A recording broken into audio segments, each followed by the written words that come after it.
Amen. Thank you very much. What a powerful time of meeting God together. Thank you so much, worship team. When you look in the mirror, what do you see? Some of you may have seen the mirror as you walked in this morning, and I wonder, what did you answer? You don't have to say it out loud, but what did you answer? Did you answer positively? Did you answer negatively? I know when I stand in the mirror, I think, well, maybe if I stand here, I've got a few biceps, or no, I'm still trying to find them. But yes, I wonder, what did you answer when you looked in the mirror? What did you see of what was standing there? Last week, I went to a football match. My brother and I have started almost an annual tradition of going to watch Watford play. That's his team. And in the match, Watford, they were not playing very well. Don't look too surprised. But there was Kevin, yeah, okay. There was agitation that was growing within the crowd as they weren't playing well. And insults from the fans towards their own team started becoming more frequent and harsher. And then when Watford conceded one goal, well, yeah, the anger grew. They conceded a second goal, and it was all about to boil over. And then what happened was one of the Watford players got in a scrap. They lashed out. An opposition player got sent off. And the fans were so angry at their own team. You had young men storming out, shouting, swearing, so angry. And what was brewing throughout the game then all of a sudden just exploded. This kind of overwhelming sense of anger and emotion and just kind of helplessness as they looked on. And it was extraordinary to witness, and I don't go to football matches that often. It was really extraordinary to witness just that kind of overwhelming outpouring of emotion on such a scale. And it got me thinking that perhaps there's something about football that provides especially men with space to outpour emotions like that. As I quickly segue back into Psalm 24, unlike the football fans, the psalmist does objectively find themselves in an overwhelming situation. This psalm is like an overwhelming outpouring where life has become too much. I suppose it's the ancient form of what we might call getting in touch with your feelings. Too much has to happen. And if we think about our own lives and the stresses and strains that we have, I've got over here a stress bucket. Okay, so this is our stress bucket, and right now it's empty. There's not much stress in here. But when we think about our lives, all of a sudden, I wonder what stresses are there in your life at the moment. Maybe it could be financial stress. Okay, these balls, we've lost one already. It could be financial stress. So we're stressed with finances. This goes in our stress bucket. Perhaps relationships. Maybe our relationships are causing us stress. So this goes in the stress bucket. What else might we get stressed about? Health. Yes, very good. Health goes in the stress bucket. As you can see, it's kind of half full at the moment, isn't it? Yeah, what else? What else might be stressful? Work. Yes, work. Work could be stressful. Any parents in here? Do you find children stressful? No, you don't find children stressful? Oh, Ollie does. Okay. My wife's obviously not in the room. Oh, she is. Hi. Okay. Yes, so children, stressful. What's that? Yeah, they are getting quite a few. They're getting quite a few. Yeah, exactly. I don't know. Maybe following Watford. Yeah, Kevin? Is following Watford stressful? We'll put a few in for you.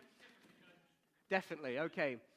So now, before we know it, the bucket's quite full, isn't it? It's quite full of stresses. And I wonder, what's in your stress bucket at the moment? Just take a few moments to think about that. Just take a few moments silence.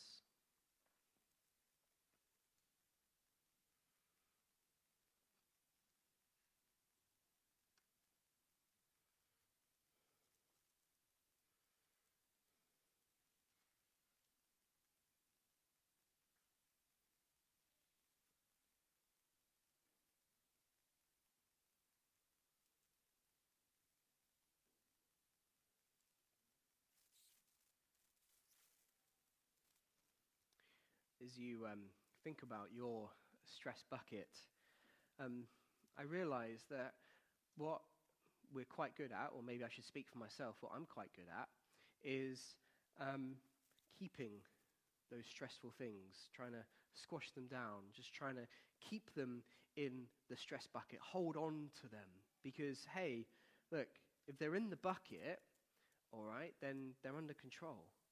I've got them. But the thing is what we see in Psalm 42 is, well, when things keep getting added, or perhaps there's one thing that requires quite a few balls, then this becomes quite a lot to carry, doesn't it? It becomes quite a lot to carry. And after a while, we get tired carrying it. And perhaps if we carry it for too long, then what happens is actually there's just too much in the stress bucket. There's just too much, that it gets too full, and then something happens, then all of a sudden, it all comes out. And when it all comes out, it causes mess, it causes chaos, and it could destroy our whole lives if we're not able to deal with it appropriately. And I think that Psalm 42 it allows us space to be honest about the kinds of things that we might find in our stress bucket, to be honest about the kind of things that if we don't have a way of dealing and addressing it, that it can just kind of have that catastrophic, what is that word? I got it first time, good, okay. That catastrophic effect of destroying everything. And I wonder, maybe these things in our stress bucket that we have, maybe, there are some simple things that we can do. We can ask things like, do I have evidence to support the feelings in my bucket? What is it that I can change? What can't I change and need to offer in prayer? What needs my urgent attention? What support can I access from my church community? Are there any unhelpful coping strategies, certain type of escapism, distraction, addiction, or ignoring? What are some helpful coping strategies? The Psalm shows us firstly that ignoring is not a helpful response. What are some of the rhythms of prayer that we have? And if we take, for some of these things in our bucket, if we take one and look at it objectively like that, we might be able to deal with it. We might be able to say, actually, I can now take this out of my bucket. I can give it to God. I can do something with it. Now, hopefully that's useful, okay, as an illustration. But for the psalmist here, where we get a sense of the desperation, even looking at the things in our stress bucket, it could just be too difficult. It could become too much. And we get a sense of that kind of desperation where he says, my tears have been my food.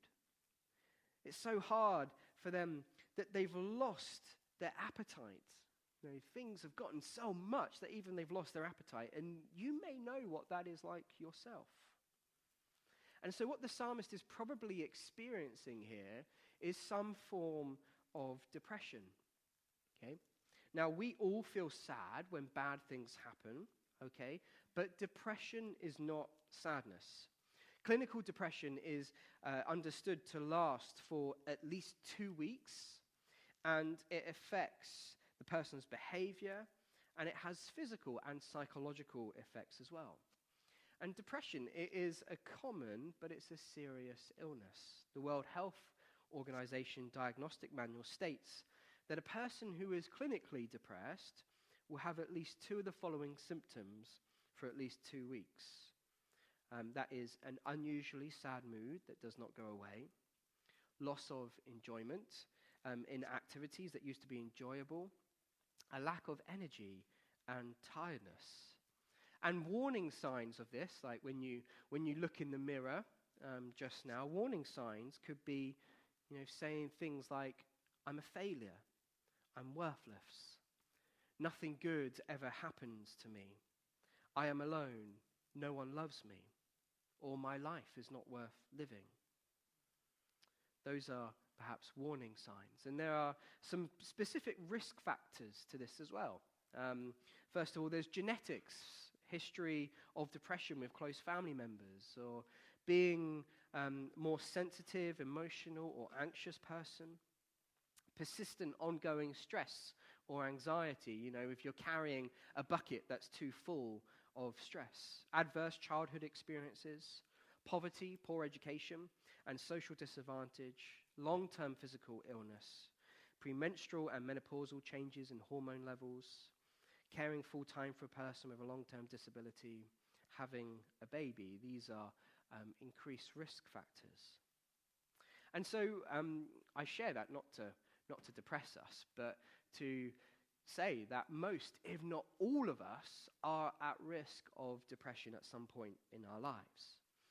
And what I want you to hear very clearly is that if you experience depression, it doesn't mean that you have done anything wrong or that your faith isn't strong enough.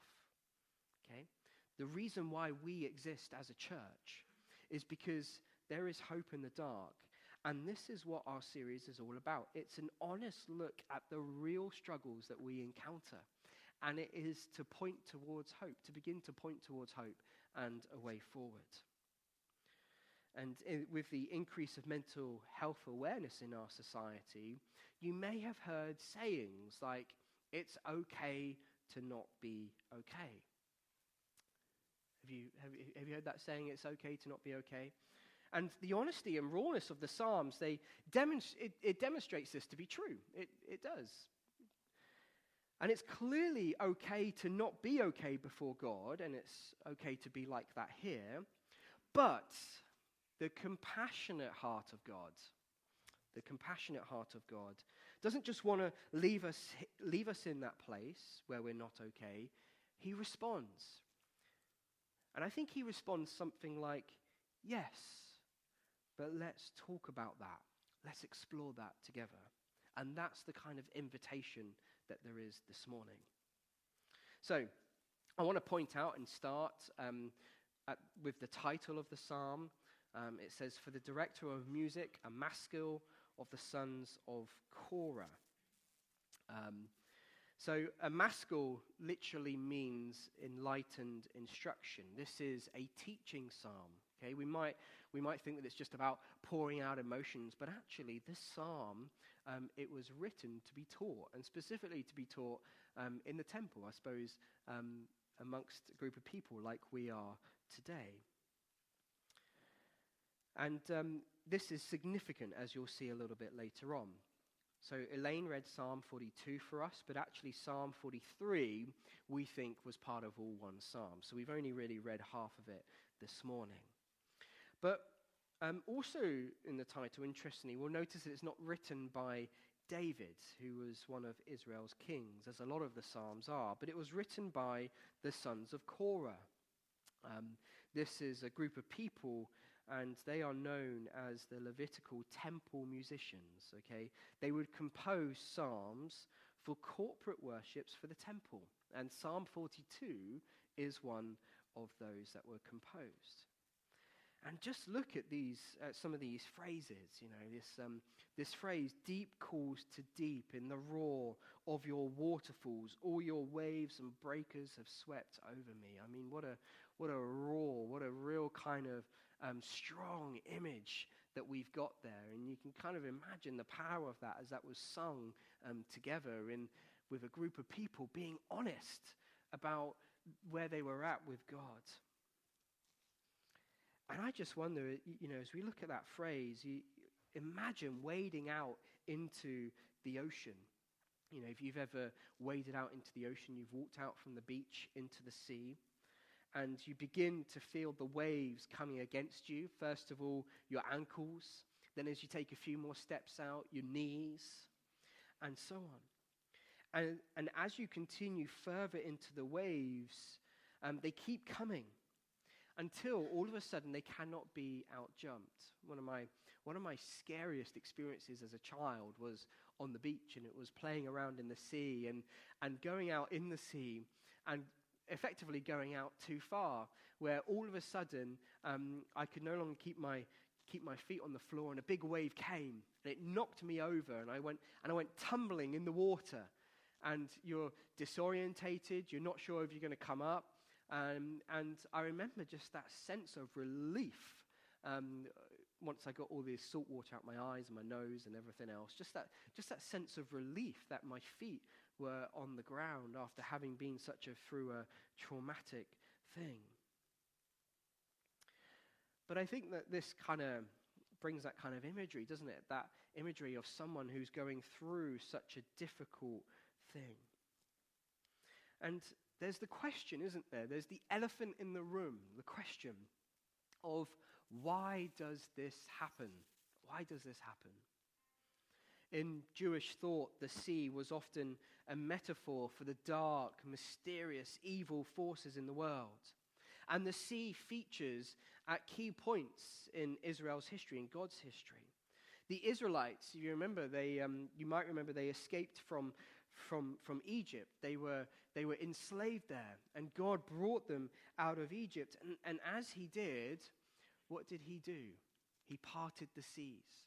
He parted the seas of repression and evil for them to not walk on, to not go through, but they walked through. They walked through on dry land.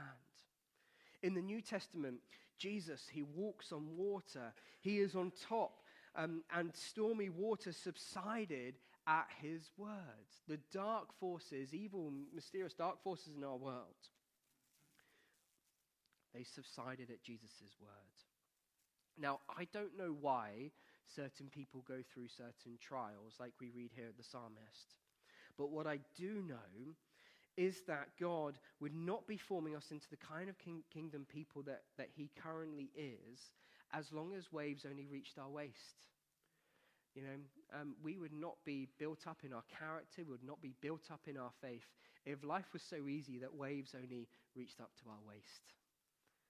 That we didn't have the experience of God taking us through those really dark and difficult times, that we can look back and we can remember how he brought us through, and that enables us to look forward and to see hope. But when we experience this, we're often forced into two positions. The first is we can either take a step away, take a step back, perhaps into cynicism and coldness of heart, or we can take a step towards God in true depth with him. And I hope and I pray that if I ever find myself in this kind of situation, like the psalmist describes, that I will choose true depth with God.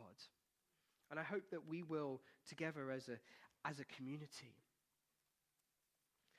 And let's look at what that meant for the psalmist. First of all, for the psalmist, what that meant, taking a step towards God in such darkness and experiencing such depression, was it meant talking to God, to keep talking to God.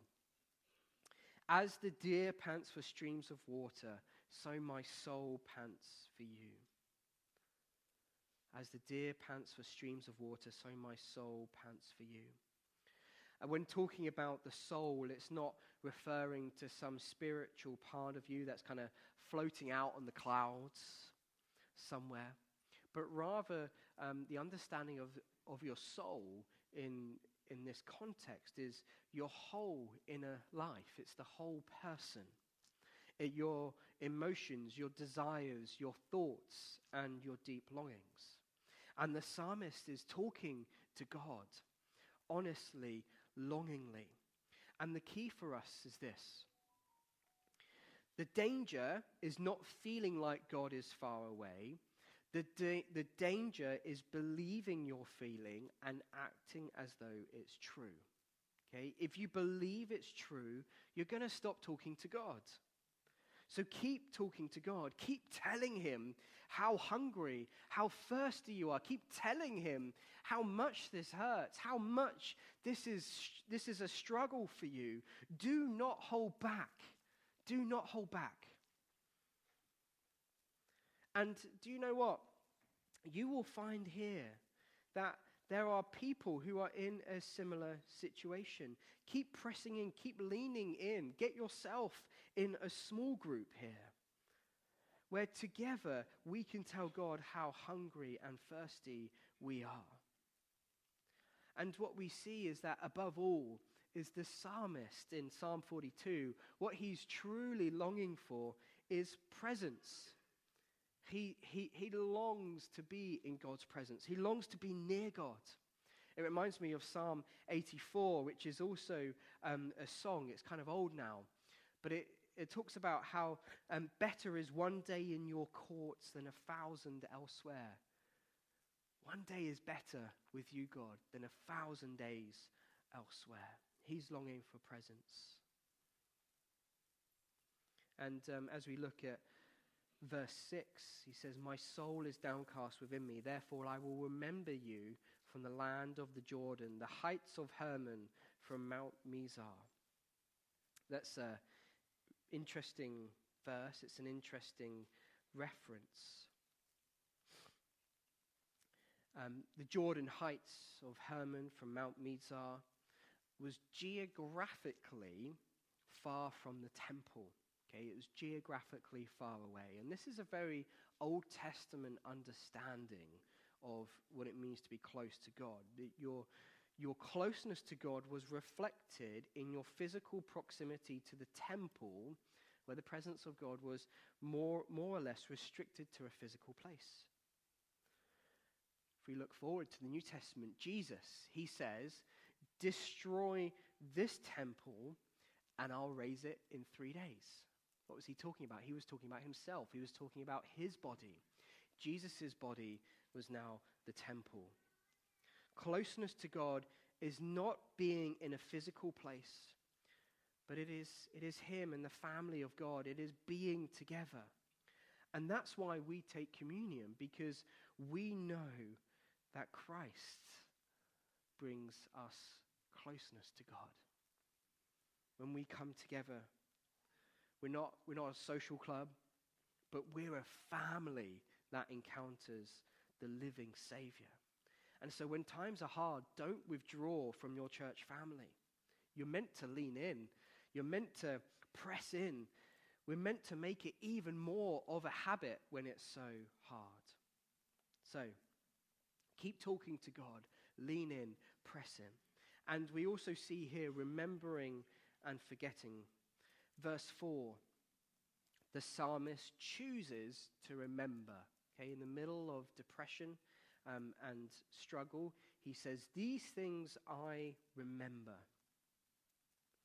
And to remember in the Old Testament way, it was, I suppose it's similar to recalling.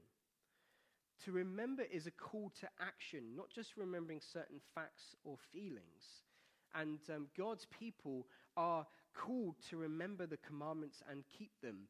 And remembrance, it was never, ever a passive thing. Okay, it's not a passive thing, but it requires an active response. And this is why forgetfulness, theologically, is so tragic, because it describes willful resistance to God. Okay, so forgetfulness is willful resistance to God. Remembering is actively taking on his commandments. And specifically in verse 4, he chooses to remember what is true. He recalls back to those times when he and other worshippers, they would go up to the temple. They'd go singing and dancing, and it would be a great joyful time, remembering those times where he sensed that God's presence, and he realized that it was crucial for him to do so. I realize that when in the midst of depression, it feels like, we can be in a kind of cement, windowless box. The wall behind us that cuts us off from any hope from the future. Depression and despair, they put walls beside us so that we look around in the present and we can't see any glimpses of hope. And depression and despair, they put a wall over the top of us so that it feels like our prayers bounce off the ceiling. And where do we end up? In that cement box. But the psalmist, what he's doing here in Psalm 42 is he's blowing the back wall out. He's blowing the back wall out so that the light can come in through remembering. You might not be able to change the future, but you can blow the back off and you can remember what God has done. And what the psalmist is doing here is he's not ignoring his feelings, but he's also not letting himself be guided by his feelings in the moment. Pilots, they know that in that moment that they need to look at their instrument panel, their instrument panel provides a touch point of reality. Okay? So if you've got a pilot, the key part for them is their instrument panel on the plane. And if they're heading to ground, if thick fog comes in or it turns dark, as you pilot, you can experience something called spatial disorientation. And all of a sudden, you lose your bearings. And you can feel like that you're heading up, okay, that you're gaining altitude, when actually your plane is losing altitude and is going down. And so it's incredibly dangerous to fly by your feelings in that moment. They know, pilots, that they need their instrument panel when the fog rolls in that provides that reality. And the key part on that instrument panel for us, okay, is remembering that God's own dear Son went through the greatest nightmare in our place. That tidal wave of judgment of God washed over another, so that it need not wash over us, need not wash over you. Jesus' enemies, they dragged him outside, they stripped him to nothingness, and they crucified him. As they did, Jesus panted in thirst and desperation to his Father. He cried out, "Why have you forsaken me?" Sounds remarkably familiar to Psalm 42. And his last words were, "It is finished." Jesus went through that for you and me. He went to the depths of despair, and not even our worst, darkest sins could keep him there. He rose 3 days later for us to worship and to hold on, knowing that he went through the darkest depths so he didn't have to. And he says, come and receive hope. Talk to him, praise him, and remember his sacrifice for you. That is what Jesus has done. I'll finish with this as we go back to thinking about the mirror that we started with. I don't know if you're familiar with the film Cool Runnings. As the Winter Olympics starts, this could be an appropriate example. And the film is about a Jamaican bobsled team, and they're making their debut at the Winter Olympics. One of the members of the team, called Junior, he's just had an encounter with one of the with a rival team, where he was bullied by them, but he doesn't do anything about it. He just sits there and takes it. Now, what happens is one of Junior's teammates on the Jamaican bobsled team sees this, and his teammate, he's got a kind of like no messing with me kind of personality. So he's angry. So what he does is he grabs Junior, who's just been bullied, and he takes him into the bathroom. And what he does is he makes Junior look in the mirror. And he says to him, "Tell me, what do you see?" Junior, in his timid voice, he says, "I see Junior." His teammate grabs him and says, I tell you what I see. I see pride. I see power. And he goes on, I see this and I see that. I see someone who takes no rubbish from anyone. And so then what happens is Junior, he then starts believing this. He then starts kind of taking it on. And he's kind of like, okay. And he starts saying in the mirror, he says, I see pride. I see power. And he gets himself all kind of G'd up and ready to go. And then by the end of it, he storms out the bathroom and he goes and finds this person who bullied him. And then there's this big kind of melee and they all kind of fight and so on and so forth. It's a very funny scene. Maybe that's your homework. Go home and watch Cool Runnings. Tim Keller on Psalm 42, he says, sometimes you got to speak to yourself but not listen to yourself. So if you go back to what you said about yourself in the mirror, like I invited you to consider, the Christian version of this is to look yourself in the mirror and to tell yourself not how great you are, but how great God is and what your identity in God is. Okay, that's the Christian version. That you are a son and daughter of the Most High. No matter what else, look yourself in the mirror and say, God's truth. God has saved me. God has rescued me. My identity and hope is sure in him, no matter what I experience.